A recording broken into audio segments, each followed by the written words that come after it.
Toot toot! The Minions universe is absolutely packed with secrets. From massive pop culture movie references to hidden connections with the Lorax and Despicable Me, we are breaking down 23 hidden details you definitely missed in Minions, the Rise of Gru, and the wider franchise. Did you spot the Cthulhu baby? Or the famous 1932 photograph recreation? Stick around because number 1 is a heartbreaking callback to the very first movie. Let's get into it. Number 23. When the kids are at the movie premiere, the lobby is packed with massive pop culture references. You can see a giant shark crashing through a wall, referencing the movie Jaws, and a display of E.T. flying on a bicycle in front of the moon. There is also a crashed airplane nose first into the building, referencing the movie Airplane, and a marquee that says, The Bride of Frankenstein. Number 22. During the Sci-Fi convention scene, look closely at the poster on the door. It says the convention runs from July 5th to July 10th. This is a clever hidden detail because those exact dates were the theatrical release window for the Minions movie itself. It's a brilliant way for the animators to hide the release date right in the background of the film. Number 21. The movie features a massive 1920s Hollywood movie set. You can see a director with a megaphone, giant studio lights, and actors dressed as Vikings. This is a movie within a movie, showing the Minions accidentally ruining a film shoot. It perfectly captures the chaotic, slapstick energy of early 1920s, silent film productions. Number 20. Look closely at the director on the 1920s Hollywood set. He is wearing a monocle over his right eye. This is a direct visual reference to the Penguin, specifically the Danny DeVito version from Batman Returns, who is famous for wearing a monocle. It's a subtle nod to another iconic movie villain. Number 19. In the Minions movie, there is a scene at VillainCon 1968. If you look in the background, you can spot Dr. Nefario from the original Despicable Me. He is standing at a booth selling his famous freeze ray. It's a fantastic cameo that connects the prequel directly to the main franchise timeline. Number 18. There is a scene where the Minions are eating lunch while sitting on a high steel beam. This is a direct recreation of the famous 1932 black and white photograph called Lunch Atop a Skyscraper. The animators perfectly recreated the poses of the construction workers, but replaced them with Minions eating their lunch high above the city. Number 17. When the family finally picks up the Minions in their station wagon, there is a heartbreaking background detail. If you look at the side of the road as they drive away, you can see Bob's little red lunchbox left behind in the dirt. It's a tiny, sad detail showing that Bob had to leave his favorite possession behind to join the family. Number 16. At the end of the first Despicable Me movie, the villain Vector is stranded on the moon. In a later scene, a Minion visits him in space. Vector is still stuck there alone, floating in zero gravity.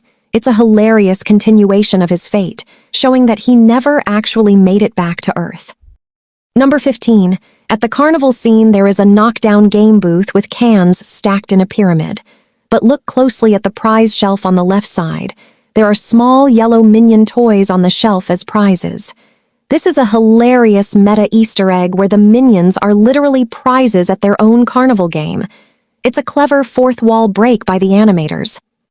Number 14. When the Minions are summoning monsters, they accidentally bring forth a small, green, octopus-like baby. This is a direct reference to Cthulhu, the famous cosmic horror entity from H.P. Lovecraft's stories.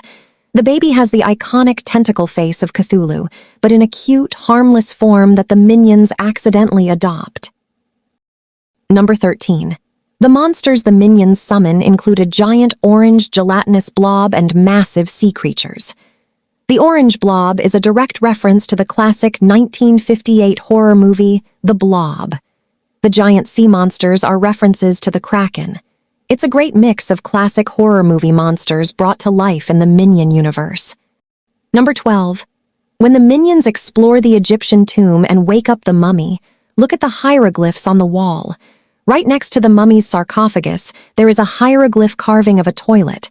It's a hilarious background gag suggesting that even ancient Egyptian tombs had a designated bathroom for the pharaohs. We are exactly halfway through. If you're loving these hidden details, smash that like button and subscribe to the channel. We uncover the best movie secrets every single week, and your support helps us keep making these videos. Now, let's get into the top 11. Number 11.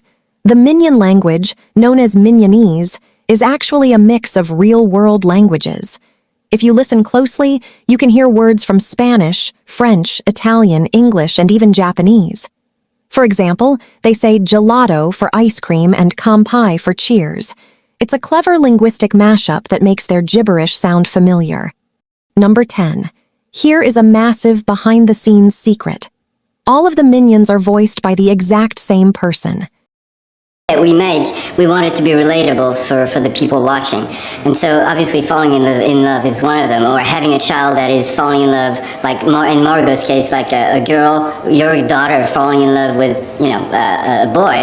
The director of the movies, Pierre Coffin, provides the voice for every single minion in the entire franchise.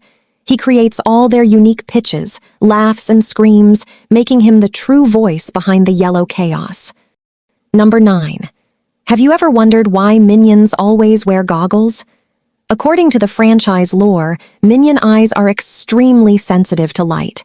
Without their goggles, their vision becomes completely blurry, and they can barely see. The goggles act as protective lenses that allow them to see the world clearly and safely. Number 8. Minions possess what is known as Toon force, meaning they are practically invincible. Throughout the movies, they survive massive explosions, get frozen in ice, get stretched on a torture rack, and even get flattened. But they always bounce right back without a scratch.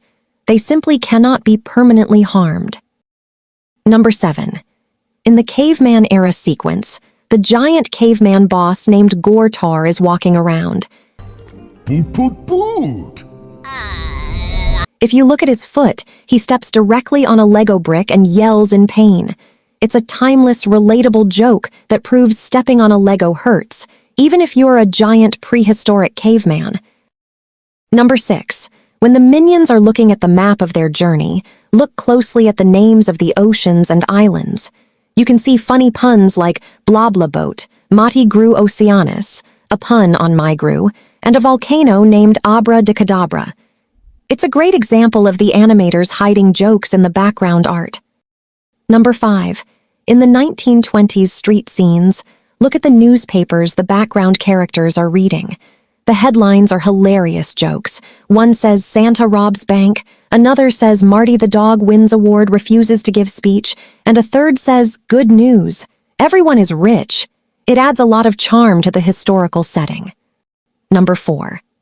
In the room where the minions are summoning monsters, look at the background props. Tacked to the wall is a piece of paper that says Secret Ravioli Recipe. It's a completely random, hidden background gag that has nothing to do with the scene, but adds to the chaotic, cluttered feel of the monster room. Number 3. Also in the monster summoning room, there is a large handmade poster on the wall that says Monstras. This is a playful, phonetic spelling of the word monsters. The poster features a giant, scary face made out of newspaper clippings, showing the minions' attempt to understand the creatures they are looking for. Number 2.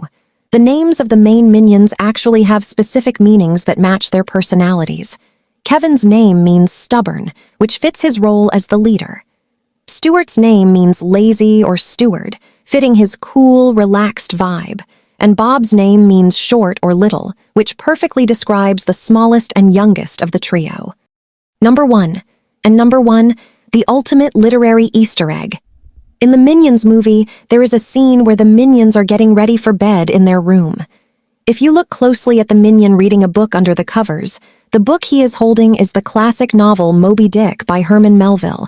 But the hilarious detail is that he is holding the book completely upside down. It perfectly captures the minion's lovable, clueless, and silly personality.